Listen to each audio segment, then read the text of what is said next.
আসসালামু আলাইকুম Facebook user বন্ধুরা, সবাই কেমন আছেন? আজকে একটি ভিডিও নিয়ে আসলাম।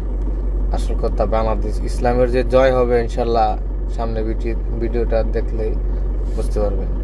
ছাত্র শিবির গত 15 বছর ধরে ছাত্রলীগের ভেতরে ঢুকে গিয়ে বিশ্ববিদ্যালয়ে তাদের কর্মকাণ্ডগুলো চালু রেখেছে। তারা অনেক বেশি সুসংগঠিত এবং ক্যাডার ভিত্তিক একটি সংগঠন।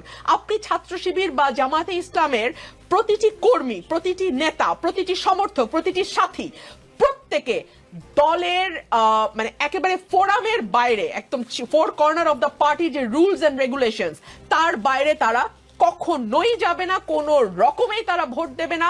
তাদেরকে আপনি কোনো কিছু দিয়েই আপনি তাদের ভোটকে কেটে অন্যদিকে নিতে পারবেন না। 3 হচ্ছে এই যে ওয়েলফেয়ার পলিটিক্সের কথা আমি বলছিলাম, তারা বিভিন্ন জায়গায় স্টুডেন্টদেরকে নানানভাবে সহযোগিতা করেছে। প্রতিটি হলে হলে তারা ওয়াটার পিউরিফায়ার দিয়েছে। স্টুডেন্টদের যারা হয়তো ততটা আর্থিকভাবে সক্ষম নয়, তাদেরকে তাদের ভালো ভালো কোচিং সেন্টার আছে, সেই কোচিং সেন্টারগুলোতে তারা বিনা পয়সায় কিংবা কম পয়সায় তাদেরকে কোচিং করিয়েছে।